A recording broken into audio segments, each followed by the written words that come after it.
In the world of Twitter restaurant savagery, you probably know that Wendy's is absolutely brutal.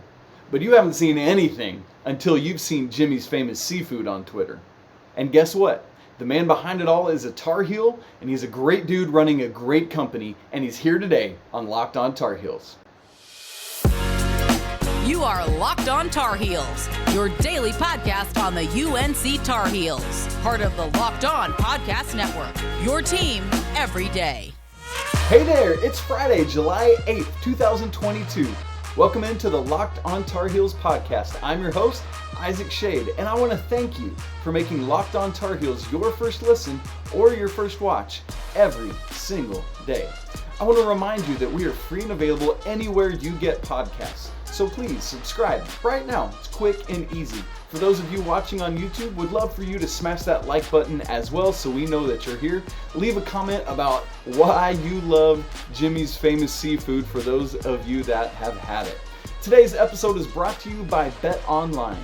BetOnline has you covered this season with more props, odds, and lines than ever before. BetOnline, where the game starts. Well, today we have got none other than John Minadakis joining us. John is the co-owner of Jimmy's Famous Seafood along with his brother, Chef Tony. And like I alluded to, the man is a Tar Heel. And so we got to have him on today to talk about all this great content, where Jimmy's came from. It's a great story. I can't wait for you to hear that. Everything about the Tar Heels, why John loves it, some of his best memories, and why Armando Bacot is a great choice for them to sign to an NIL deal. It's all coming up right now. Let's get into it. You've seen the tweets, you know the great food, and now John Minadakis is here with us today on Locked On Tar Heels. He is along with his brother, co-owner of Jimmy's Famous Seafood. Man, all the best crab cakes you could ever put your mouth on. Make sure you get some. John, so great to have you here. Thanks so much for joining us today. Oh, thanks for having me. Hope everybody had a great holiday weekend. Yes, absolutely. This is coming at you later in July 4th week. Absolutely. Hope everyone had a great weekend, had all the food, watched Mr. Chestnut ingest all the hot dogs, all that great stuff. I don't know how he does all of that. So, John, for people that may have only encountered Jimmy's Seafood on Twitter and just known the savagery of that, like let's pull back the curtain a little bit and help people know who you are and who Jimmy's Seafood is. So, how did Jimmy's get started? Yes, Jimmy's started 48 years ago, so we'll have our 50th anniversary here in 2 years. My father was Jimmy, Greek immigrant from a small island in Greece named Karpathos. Came over here in the 60s rather, and he started Jimmy's in 1974 with some money that he had saved up. At the time, it was a small place, bar, carry out, and just continued to work and grow and grow and grow, and started a family here. We were born and raised actually right on top of Jimmy's in an apartment where one of the bars currently stands. And he passed away in 2003. So for nearly 20 years now, myself and my brother Tony have been at the helm, just trying to keep the legacy alive. Man, that's such a cool legacy. And I saw even on your personal Twitter, I saw it was just last week was the anniversary of your father's passing, if I'm not mistaken. What I know that for families all over the world, but in particular in Greek culture, like family is such a big deal. What did your dad mean to you? Everything. So, I guess most sons do grow up idolizing their fathers, and the Greek culture is no different, and probably more so in that sense.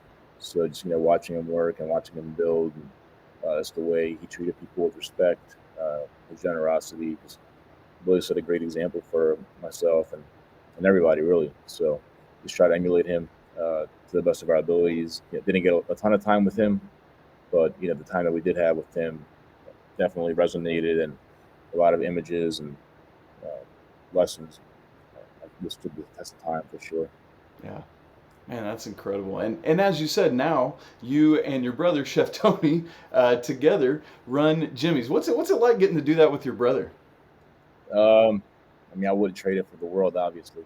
It's any business you're in, Any sport you're in, it's very important to know that somebody's got your back, that they're going to show up every day and give the same effort and the same intensity and the same honor that you have. So having that person, right next to you, side by side, it's can't describe it.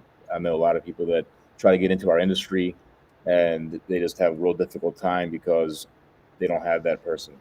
It's hard in any business to care for the business itself and the concept and the dream and the vision as much as the person who started it or the person who's running it. And when you pretty much have a duplicate, you can't put a price tag on that. Yeah. How do you guys break up the division of labor? Who does what? Yeah, so just that's the secret. We don't get in each other's way. We both have things that we excel at. We have things that we could probably use a little help at, and we know each other's strengths and weaknesses. So, you're not going to see me behind the line making crab cakes probably, and you probably won't see him at a social media seminar. So, we're very unique. We're very different, but we're also very similar. But for the most part, if I had to answer that question and in one sentence, he's pretty much operations and food related stuff, and I'm promotions, bar, social media, outreach, community stuff like that. It's pretty much our division in a nutshell. That's awesome. I love that. Well, the name of Jimmy's is continuing to grow and get, forgive the pun, but more famous all the time. For those who see it, you notice that Jimmy's has been on Diners, Drive-Ins, and Dives, on the Today Show, on Fox NFL Sunday, and all these other things. How crazy is it for you to see this place that you know and love and pour your life into reaching the level of renown that it is? It's humbling, obviously. At the same time, you got to stay grounded. Can't let anything get to your head. But the most important thing is just the fact that it's our father's name on our chest, on our sleeve, on the sign out front. Just continuing to grow and continuing to leave its legacy and leave its mark. That's what makes it all worth it. That's what makes all the hours and the sacrifices worth it. But you got to still be the same person you were 48 years ago. You got to be the same identity and same business and same morals. So, growth is great, but you have to be sustainable and you have to have a solid base. You have to have a solid team. Otherwise, I'm sure we've all seen it before, and it's a terrible expression, but you're pretty much selling out. Yeah, absolutely. Well, and one of the ways that I love that Jimmy's has done that is you are looking bigger than just yourself. You care about your community. You care about even your competitors. We see that in what's known as the Famous Fund. Tell us about the Famous Fund. Yes, so the Famous Fund was something that we started during COVID. It's a 501c3 now. It's a charity. And we started it to help other city restaurants, other city carryouts, other city bars here in Baltimore keep their doors open. The regulations were pretty tough here locally, and fortunately for us, we were able to stay afloat because of the food trucks and the carryout and the online shipping capabilities. But a quick look around made us realize that we were the exception, not the norm. And we saw people struggling. We saw different restaurants pretty much closing up every day. So we started the Famous Fund, and we called in some favors, and the community really rallied around us. And to date, we were able to save 31 restaurants. Well, not save, but help them out. Right. Yep. Raised over $500,000, and the Famous Fund's still going now because we're not out of the woods yet. So we're still helping restaurants and bars and pretty much anybody in Baltimore that needs it. A recent example is a tea shop was burglarized and had some damages made to their building, and we were able to help them cover the cost of that and put a new door in without them having to go to insurance. Yeah. Wow. That's incredible. Why? What is it within you as a person, not just Jimmy's as an entity, but you, John? Why is it so important to you amongst the Famous Fund and other ways that you give back to the community? Why is it so important to you to take care of others? It's just the way I was raised.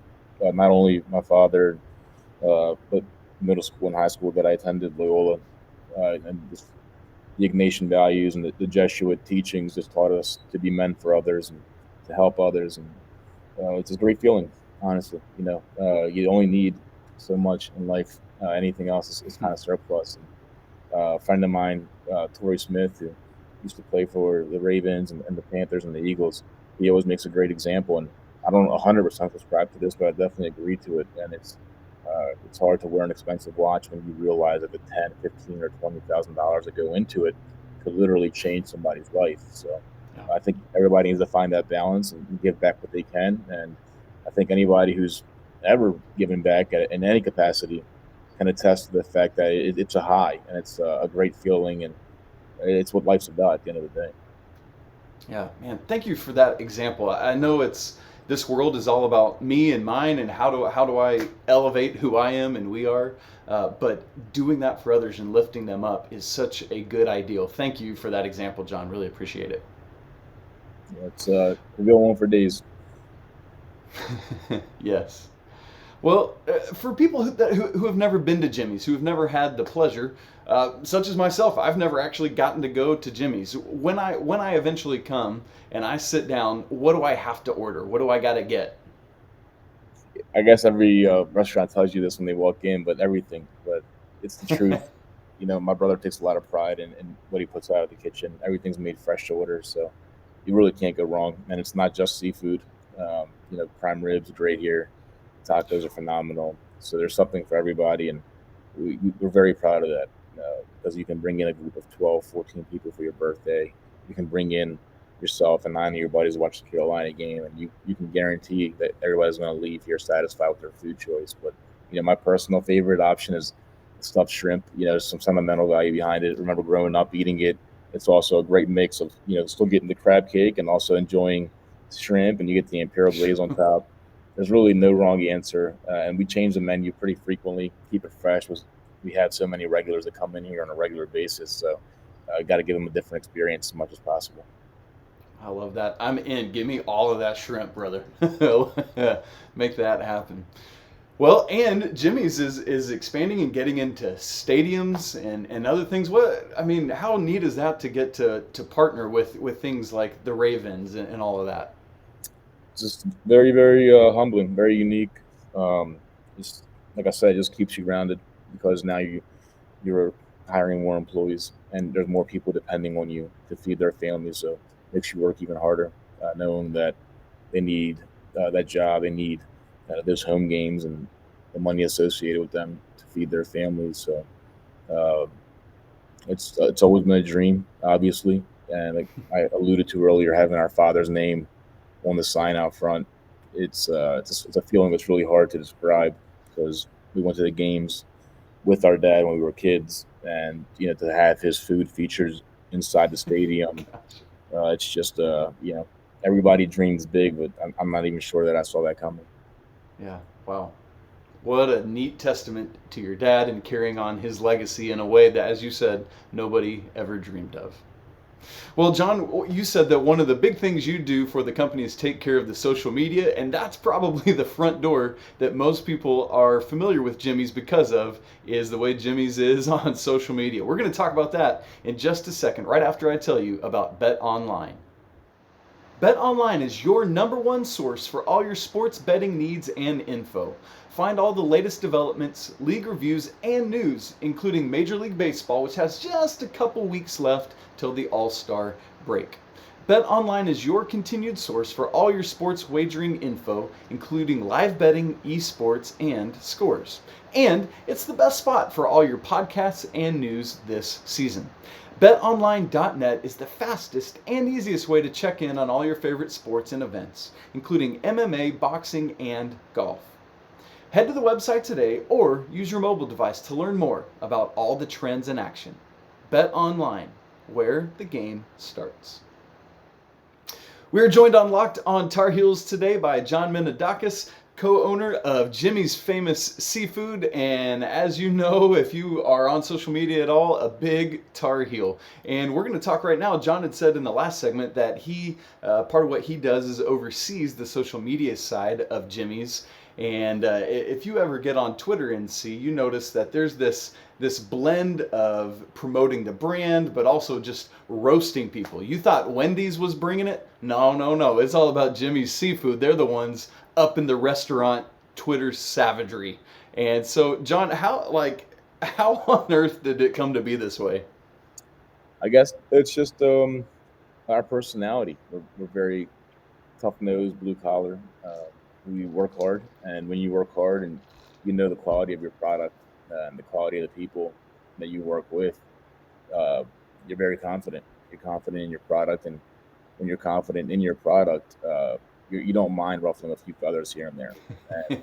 And you know, the Yelp culture kind of changed that recently, and people would always say that the customer is always right, but there were some pretty clear examples of the customer not being right. And there has to be a point where you have your employees back, and I think that's how it began. To be honest with you, is just sticking up for our employees, and then of course it uh, kind of permeates into other parts of the restaurant and other parts of the business, as we saw with PETA when they were attacking the crab industry. So it's basically an extension of who we are. Just you have to give your brand the personality, and I think being hard nosed and being blue collar and pushing back is definitely part of our personality. Man, that's great. So, how is it that you go about blending? Like, how much do we promote the brand and who we are and our food and fun stuff with, engaging with people who love your brand? How and blending that with giving Duke crap all the time. Like, what is the balance, the mix of that? I think it goes back to what we spoke about earlier, and just having a firm base and never growing and never forgetting who you are. So, no matter how many followers we have on Twitter, we're going to make it a point to check our mentions and thank everybody that came to Jimmy's or went to the stadium and enjoyed Jimmy's. We love when the Tar Heel fans, tweet at us, and we always make it a point to respond to them.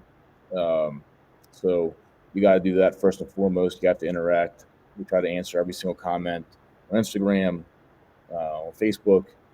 But at the same time, when an opportunity presents itself, we like to think that we're educated enough and hardworking enough to take advantage of it. So, when you have 40 receipts from when Duke fans were giving you hell for their win, in the Dean Dome against Carolina, and you've got the receipts in your back pocket, it's time to pull those out.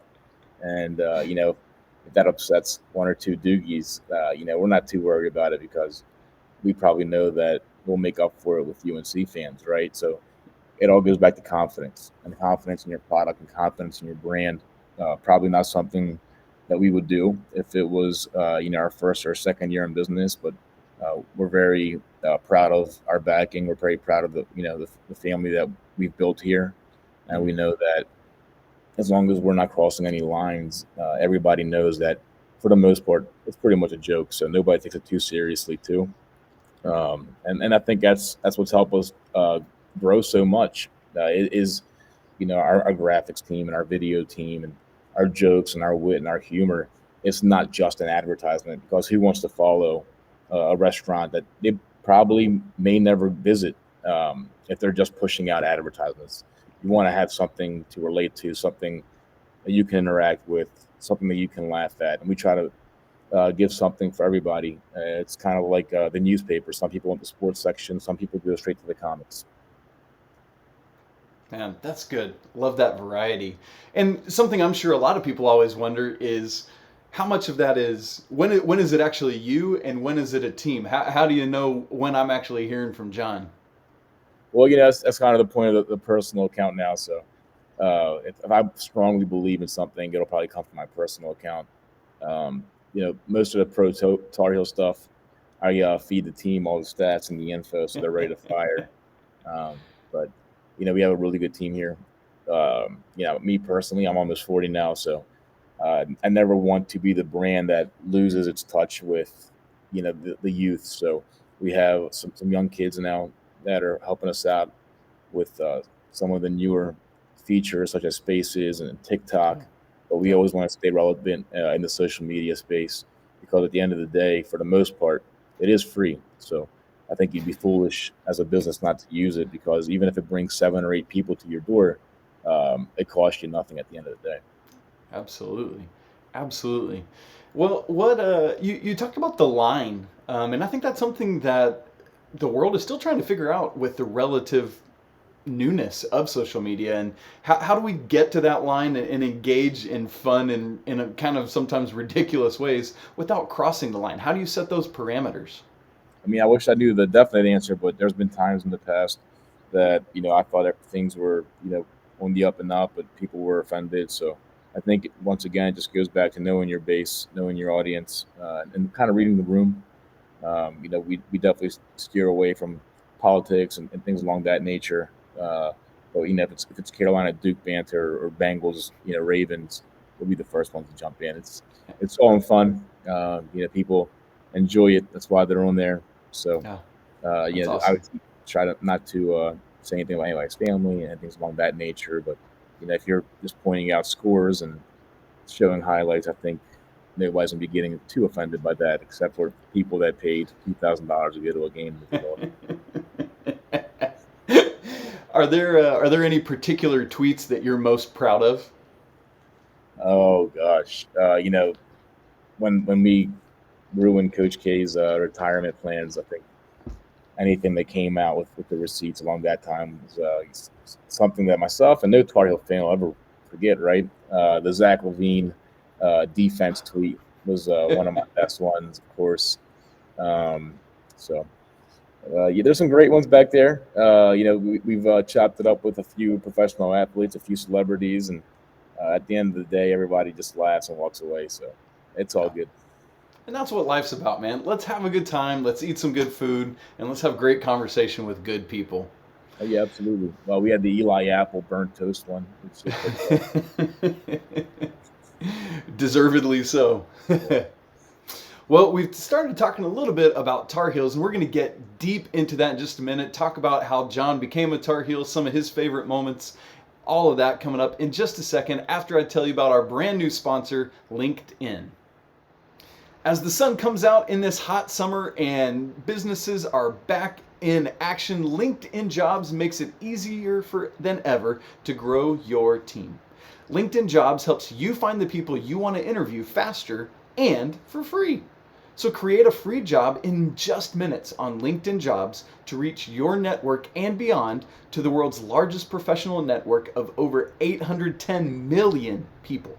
Then add your job and purple hashtag frame to your LinkedIn profile to spread the word that you're hiring so your network can help you find the right people to hire.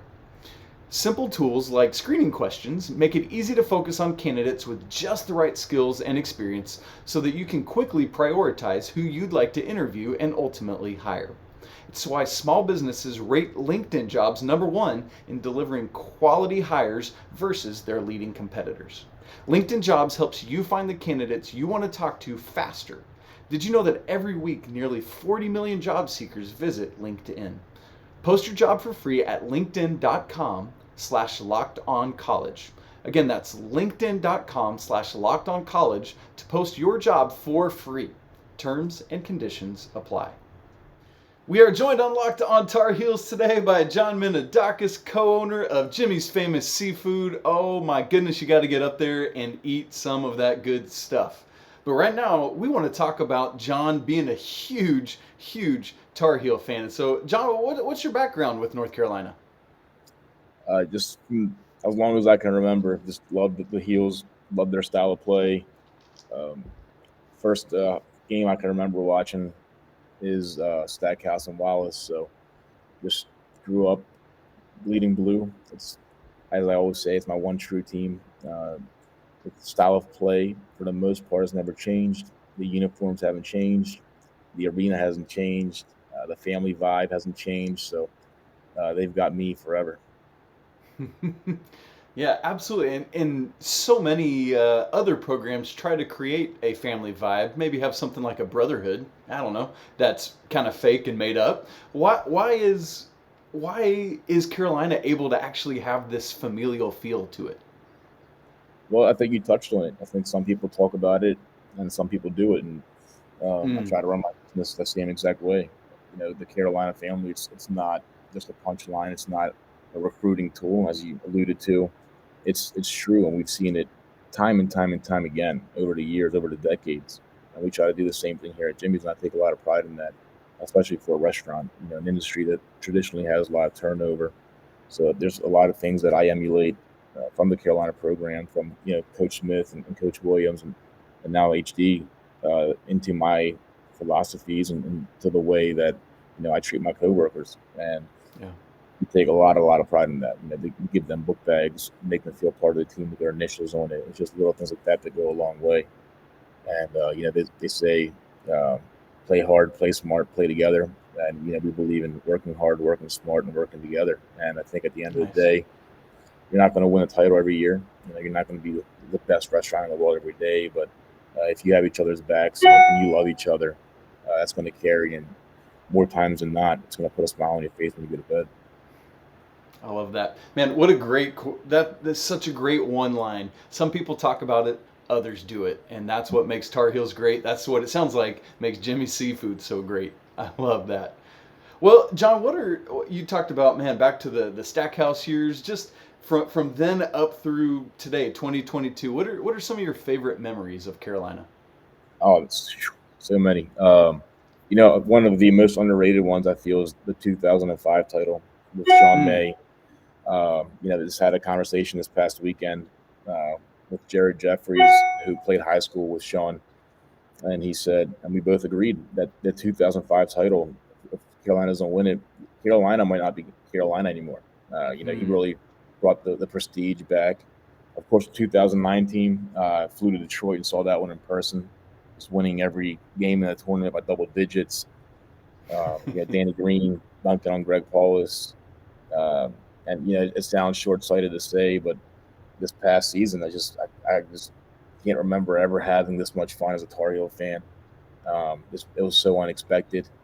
The struggles that we had early on in the season, and I don't care if we lost that final. That Saturday win over Duke, it felt so much bigger and better. It's eternal bragging rights. And then if you want to rewind it, of course, what should have been senior night, what was Coach K's last home game, just ruining their party with the entire country watching and doing a monster rating, and the way in which we won and hitting that three before the half, it was massive. But I would put that game and the Luke May game as my two favorite of all time. I always reference the 2017 team as probably the least talented, but my favorite Tar Heel team ever. Watching those guys grow together and scrap. And it's so hard to go back to back, which we're probably going to watch this year with the guys. And for them to do it coming off a loss and the heartbreaking loss with the Jenkins shot, it's just such a testament to Coach Williams and all the guys that were in that locker room that year. And that, when you watch that recap video to this day, you can just see the brotherhood and how much they love each other coming through the screen on that YouTube video. It's about 25 or 30 minutes. So there's so many more along the way. But those are some of my favorite, obviously. Just establishing a connection as a fan with the players and the type of player that you like best. Carolina's has such a great history of them. Just makes it all the more sweeter. Like, I've always liked the low post guys, going back to Julius Peppers and, as I mentioned, Rasheed Wallace, Psycho T, and guys like that. And now with Armando, just watching them play the same style of basketball and that rugged, hard-nosed, old school big man basketball is just great to watch as a fan. Yeah, absolutely. Gosh, great memories, John. Thank you for sharing all of those. And one of them that you talked about is, it was difficult to let Kansas come from behind and win the national championship, but doesn't spoil anything that happened last year. What an unexpected, overwhelming joy that was. And you and I were both in the building at the Final Four for the Duke victory as well. What, just for people that didn't get to go, what was that experience like? Just, if you weren't there, it's just impossible to explain, because you were definitely watching it and everybody knows where they were, but just to be in there and, during those TV timeouts when everybody at home is getting a minute to breathe and catch their breath, you're watching the players in the timeout and you're wondering what's coming next. So you never really get a chance to decompress. And there were many times throughout the course of that game, when Brady missed the free throws, for example, that it just felt like it wasn't our game. And just the resolve of those kids to come back and overcome missed free throws, Armando fouling out. It's just a game that none of us will ever forget. I don't know how many times everybody watching has watched it, but I know I've watched it at least a dozen times from beginning to end. And similar to the Luke May Kentucky game, it just never gets old. And you pick up on little things here and there that you might have missed the first or 10th time watching the game that make all the difference in the world. Yeah, man, that's a great point. I'm with it. I think I've rewatched that Luke May game more than potentially any other game. And so, yeah, it's so cool to see all the little things you might have missed or the moments or whatever they are. And, man, that rewatching that Duke game, that's going to happen a lot over the years for sure. That's a great point. You talked about your love for post players and somebody like Armando and what resilience he showed. And one of the great things about this era is finally these basketball players in college can, and all the college athletes can benefit off their name, image, and likeness. Jimmy's has gotten in on that game and has signed Armando to an NIL deal. Why is Armando the choice for you guys? Why does that make sense? I think Armando was just a no-brainer. His personality, first and foremost, just lends itself to marketability. And the kid's an academic All-American. He was a 5-star coming into Carolina. He's worked so hard ever since then. Comes from a phenomenal family. Loves the school. Loves the sport of basketball. Yeah. It was just a no-brainer for us. And just the way that he takes so much pride in pretty much being the unofficial recruiter for Carolina. And his sense of humor. He never takes himself seriously. Yeah. It's just, we're very fortunate to be able to work with somebody like that. Yeah. Everything that you've described on the show today about who Jimmy's is, that is who Armando is, and it just aligns so well. What a great get for you guys. I love that. Well, Armando, being who he is, what do you expect from him and the 2022-23 Tar Heels? I mean, I think we all expect the same thing now, barring any major injuries. We expect to be back at the Final Four in Houston next year. So I know that I've already talked to a few of my friends who made travel arrangements to get down there, but it'll be a lot different this year. The national coverage will probably turn on us as a fan base. We'll probably never see an underdog Carolina team like that ever again. So we're going from the hunters to the hunted. So it's going to be pretty different. Of course, we're going to see how Pete Nance can fill in for Brady. Of course, right. Probably, it's unfair to him for sure, but when you have guys like Dontrez and Puff helping you out, I'm sure it's something that the three of them can handle together. And then watching the kids, Jalen Washington and Will Shaver and Trimble especially, grow into their roles will be fun as well. But as far as Armando goes, I think the biggest thing to watch will be his minutes, because now there's a little more depth theoretically on the bench that can spell him a little bit. Whereas once Dawson transferred left the team last year, Armando really couldn't catch those breathers as much as he'd have liked to. So you could theoretically see his numbers dip, his production go up, his efficiency go up. So absolutely. It'll be exciting to see that. I know he's been working hard on his conditioning and his shots. So we'll be very intrigued to watch that as well. But it should be a very exciting season for us. We got some really cool games to look forward to as fans. Going to Bloomington, playing in Madison Square Garden. That's right. Senior night for Armando and Leaky at the Dean Dome. It's going to be a very special year, and I'd be shocked and surprised and very sad if we're not cutting down the nets. Yes. Let that be the truth. Cut down the nets in Houston on the last Monday night of the 22-23 basketball season. Put it in stone from John. Love that. Well, John, anything coming up for you? Anything you want to let the people know about that they can check in on coming up? I mean, just check us out on social media. We usually do a pretty good job of sharing our events and our promotions there.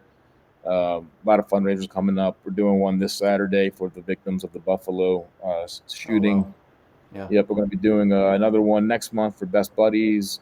And we're actually working on a back-to-school drive here locally with Armando. So that's awesome. we got a lot coming up. We try to stay active as much as possible. And as I alluded to earlier, that's a big benefit of having great teammates and great partners. I love that. Thanks, John. So everyone, make sure you get on social media, follow all John's personal accounts, the Jimmy's accounts. Go check out some of these events, help benefit the community, help just take care of people the same way Jimmy's is taking care of people. John, thank you so much for your time. It's been great to chat today. And as always, go Heels. Go Heels, baby.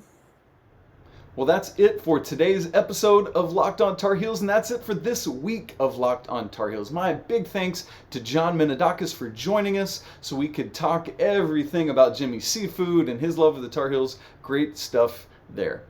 I want to thank you so much for making Locked On Tar Heels your first listen or your first watch every single day. Please go to subscribe to the show wherever you listen to podcasts. Smash the like button and leave a great comment. Coming up on next week's show, we got some more great stuff for you, including Pat Kilby and I previewing Dontrez Styles and what he's going to bring to the Tar Heels this upcoming season. Follow the show on Twitter at Locked On Heels. You can follow John Minadakis on Twitter, just at his name. You can follow Jimmy's Seafood on Twitter as well. Make sure you see all that great stuff. And of course, you can follow me at Isaac Schade. Get more info on the ACC by making Locked On ACC your second listen every day. Host Candace Cooper and the local experts of the Locked On teams take you across the ACC in 30 minutes. Make Locked On ACC your second listen every day. Thanks so much for spending part of this week hanging out with me, talking all sorts of great Tar Heels content. We're going to be doing it again as always. I hope that you have a great weekend. Enjoy yourself, get some rest, go to the pool, and remember, it's always a great day to be a Tar Heel. Until next week, peace!